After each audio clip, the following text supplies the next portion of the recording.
Omukulembeze w'eggwanga Yoweri Kaguta Museveni tibwabulwa era akutebendera ekibiina ky'NRM okuvuganya nate ku bukulembeze bw'eggwanga lino alabudde abantu mu disitulikiti y'e Moyo ne Obongi nti beewalire eddala ebyobufuzi ebyokwawulayawula mu bannansi.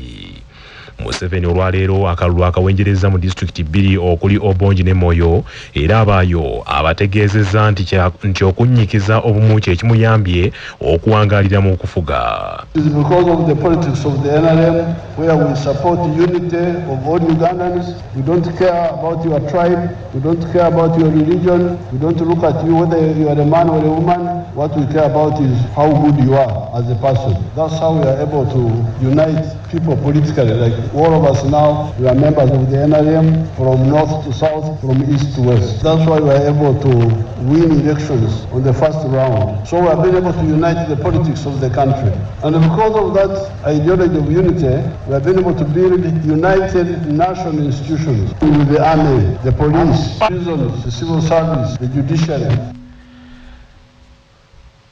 Dennis Samson Obuwa amyuka ssentebe w'NRM bukiikakkono bwa Uganda asinzidde eno n'atendereza enkulaakulana era bwako mu kitundu ekyo naawe ekyokulabirako ekya disitulikiti ey'e Obongi eyakamala emyaka 6 gyokka mu buweereza naye nga ensimbi zisigiddwamu zigikyusizza. The 6 years existence of Obongi district. Obongi is one of those youngest districts you granted. In the 6 years, you have been able, as the leader of government, to inject in Obongi district directly over 209 billion shillings. That is cumulative for 6 years. But in this financial year, the budget you are injecting is 17 billion Uganda shillings.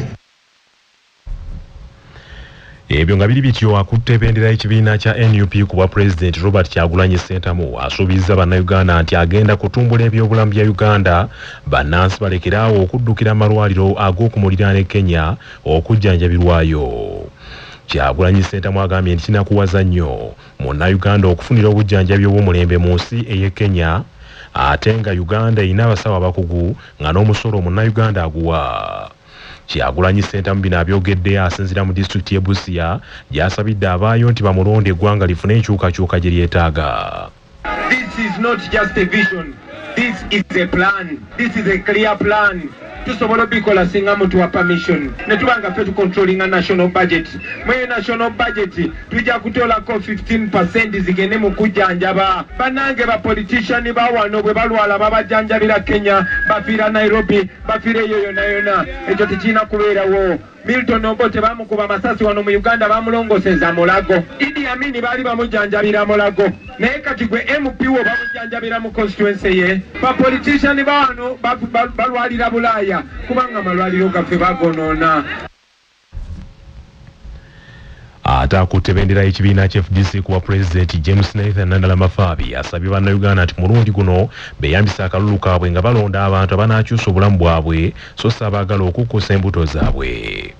Mafabi bino bano ababuulidde nti akalulu kaabwe kalina amaanyi mangi okukyusa eggwanga lino naye bangi bakakozesa mu ngeri etesaana. Mafabi bino abyogeredde mu disitulikiti y'e Palisa ne Butebo gy'asiibye ng'asagula obuwagizi. Ate nanyini buyinza teri yakulamba nti akalulu ko tisika mugaso oba kasente. Akalulu ko kajja kusalawo okubeera n'oluguudo oluliko kolansi, okubeera n'eddagala mu ddwaliro, okubeera n'abaana bo basome oba ng'okakozesa bulungi. Naye bw'okakozesa bubi embeera ejja kusigala wansi. Abaana baffe ennaku zino tebasoma lw'ensonga abasomesi bwe babawa ssente zenkana. Bagamba omusomesi wa luzungu afune ssente ntono, ow'okubala afune ssente zaki za waggulu. Ate ow'okubala yani yamusomesa oluzungu alyoke asomesa okubala ow'oluzungu. Atakutte bendera ya National Peasants Party Robert Kasibata asinzidde ekyotera mu kunoonya akalulu n'ennyamira olw'embeera y'enguudo embi mu bitundu ebyo. Ekyamazima nsanze nga mulina okusobozebwa kungi. Bw'otuuka mu tawuni y'ekyotera oyinza okulowooza gavumenti yavaako dda emyaka 10 emabega nti tawuni efaanana nga bw'olaba geto zino ezaffe eziri eno mu Kampala ate zisinga okuba embi. Naye nsuubiza bannakyotera nti enguudo zo ngenda zikola ate nga sijja zikolanga lwakuba nti akalulu katuuse. Nja kuzikolanga mu budde obutuufu era ne mbasuubiza okubazimbira tawuni ennungi n'okugikuuma nga nnyonjo.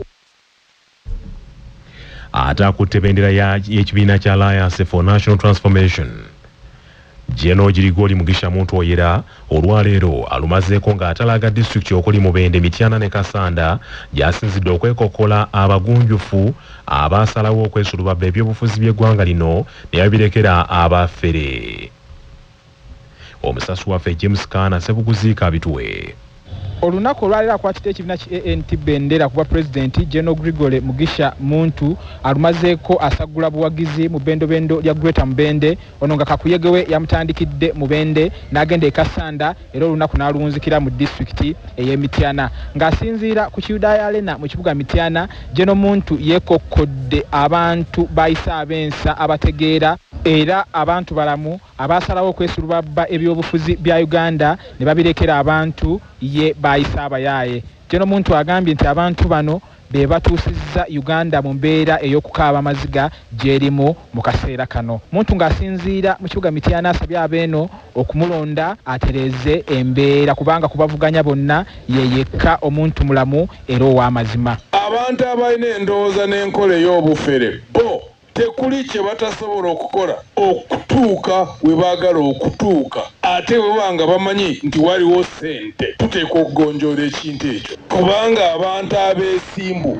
mwebali mu ggwanga lino we mukoma okuva wakati wa politikisi ne mulekako gaapu. Nature yo tekkiriza mu gaapu, woleka gaapu wateekwa okuba omuntu omulala ajja mu gaapu eyo. Bw'oba oli muntu akkiriza mu mazima, akkiriza mu bwenkanya, akkiriza mu ddembe ly'abantu, akkiriza mu nkulaakulana egasa buli muntu yenna, gwe n'odda ku bbali oli akulembeza obwetaavu bwe oba abantu abeeyagaliza bateekwa okukola okufiiringa gaapu eyo. Kubakina 8 CBS FM James Kaana Ssebuguzi ndi Mityana. Akakiiko k'ebyokulonda ak'eggwanga kasabye bannamawulire obutakkiriza kukozesebwa bannabyabufuzi mu kiseera kino eky'okunoonya akalulu nga baagala okuyisaawo ebigendererwa byabwe ebiyinza n'okuvaako okutabangula eggwanga. Akakiiko kategeezezza nti kakizudde ng'eriyo bannabyabufuzi abamanyi okwetega ng'enjogera y'ensangi zino ne bakwana bannamawulire naye ng'ekiruubirirwa kyabwe ekyakubakozesa okuyisaawo bye baagala. Omwogezi w'akakiiko k'ebyokulonda mu ggwanga Julius Muchunguzi agambye nti bannamawulire naddala abasunsusi basaana okwegendereza ennyo ku bibaweebwa ku mmeeza zaabwe beewala okutomezebwa bannabyabufuzi. Bino Julius Muchunguzi abyogeredde mu nsisinkano gy'abaddemu n'abasunsuzi b'amawulire eyategekeddwa akakiiko k'ebyokulonda ku Royal Suits e Bugoloobi mu kibuga Kampala. Tubasaba bannamawulire muddeyo ku buvunaanyizibwa bwammwe nga bwe mwabusomerera, okuwa amawulire agataliimu kyekubiira, okuwa amawulire agazimba bannayuganda, okuwa amawulire agasobozesa bannayuganda okusalamu nga basinziira mu kumanya. Twewala okuteekebwa mu nsawo y'abeebufuzi kuba bwe mubeera mu newsroom nga mupulaninga ku makya engeri ki temugenda okunoonyezaamu amawulire olunaku ku lunaku, nabali abeesimbeewo nabo batuule ne bagamba bano amawulire tugenda bakwasa tutya bakole ebintu byaffe twagala, ate ng'oluusi baagala kuyisaawo bya bulimba, oluusi baagala kuyisaawo ebivuma abantu abalala ebitaleetera ggwanga lyaffe emirembe. Omukungu mu kakiiko k'ebyokulonda avunaanyizibwa ku kibuga Kampala Jennifer Kyobutungi asinzidde mu nsisinkano eyo n'asaba bannamawulire nti bafulumye amawulire agakwata ku byokulonda nga bwe ganaabaweebwa nga tebataddeemu ndowooza zaabwe ez'obuntu. Nti twapukinga nomination papers zaffe ne tumala okuzijjuzaamu abasapoti nga tubalina tutandise okuresivinga nomination forms ezo kubanga twagala tuzingize mu system. Wali wojjira kwa 22 tuba tukoze eki nga tumaze okuzicekinga bulungi nga tumaze oziteekateeka kikwanguyirwa nawe okusunsulwa n'obeera nominated n'ova ku nomination center nga bukyali. Naye okubeera nga tusunsula ababaka bano tekitegeeza nti batandikira okukola ki okunoonya akalulu, nedda. Bajja kulindamu mpaka ennaku z'omwezi 10 omwezi ogujja ogwa Novemba. Akakiiko k'ebyokulonda sabbiiti ejja lwe kagenda okusunsula abagenda okwesimbawo ku bubaka bwa Paalamenti.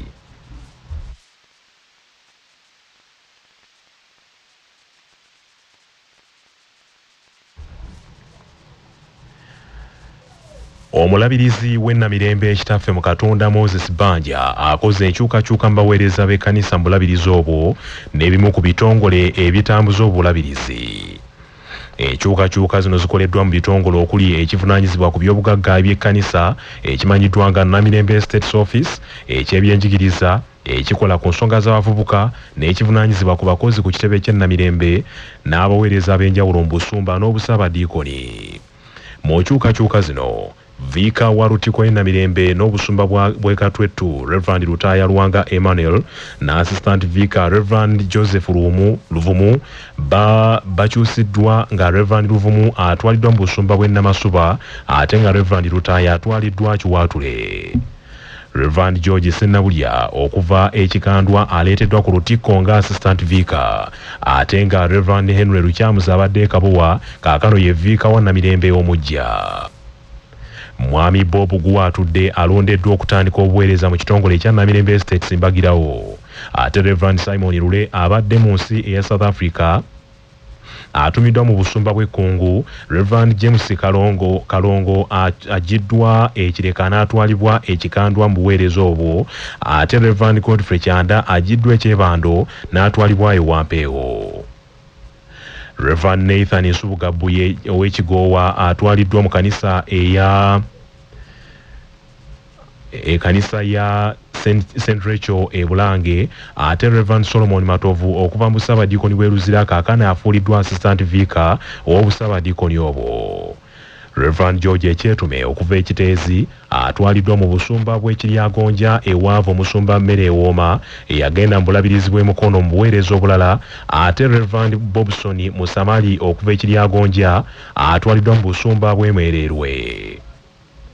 Reverend Richard Lutamaguzi okuva mu kanisa ya St. John's Erubowa atwaliddwa e Kavumba ng'omumyuka wa Vika w'e Kavumba. Ate Reverend Frederick Lubega agiddwa e Luzira n'atwalibwa ekyebando. Reverend Dickson Nsubuga okuva mu kanisa ya St. Rachel Bulange atwaliddwa mu busumba bw'e Kabowa. Reverend Daniel Serumbaawo okuva e Kungu agenze Kiteezi. Ate Reverend Douglas Katose Nnindo okuva mu St. Stephen's Nfuufu agenze Namayumba. Ate Reverend Nathan Mugalu Balirwana agiddwa e Mwererwe n'atwalibwa e Namulonge n'abalala. Omulabirizi Banja enkyukakyuka zino azisomedde mu sinodi y'obulabirizi ekomekerezeddwa mu kiro kino era nga ategeezezza ati n'endala zaakwongera okukolebwa naye nga zigendereddwamu kutereeza buweereza mu bulabirizi bw'e Namirembe bwonna. Okutuuma kwa bulungi bwa buweereza n'okugenda mu maaso twali kigendererwa kirala kyonna njagala tukitegeere bulungi. Okutandika nga 1 January 2026 mu bulabirizi buno bw'e Namirembe tweteesese okwongera amaanyi kitongole ebitali bimu wamu n'okuleetawo enkyukakyuka okubisobozesa okuba bw'obulabirizi bwaffe. Ekitongole ekya estate, ekitongole eky'ebyenjigiriza education, ekitongole eky'abavubuka ne Omulabirizi Banja agambye nti bakoze enkyukakyuka z'abaweereza 26 omugatte era nga zaakutandika okusiba mu nkola nga 1 omwezi ogwa January omwaka 2026 eri abaweereza abatumiddwa. Reverend Henry Lukyamuzi okuva Kabowa okujja mu Lutiko nga Vika. Reverend Nathan Mugalu Balirwana kuva Mwerere ogende na Mulonge. Reverend Joseph Luvumu kuva ku Lutiko ogende na Masuba. Reverend Kenneth Sentambazi okuva Kavumba. Mu mbeera emu omulabirizi Banja ayisizza ekiragiro ekiyimiriza mbagirawo abayizi bonna abasoma obwawule n'obubuulizi okugula ebyambalo by'abaweereza mu kanisa ya Uganda okutuusa nga bakakasiddwa mu buweereza kubanga bakizudde nti ebyambalo by'abaweereza bibadde bifuuse bya jjenjeero mu kanisa.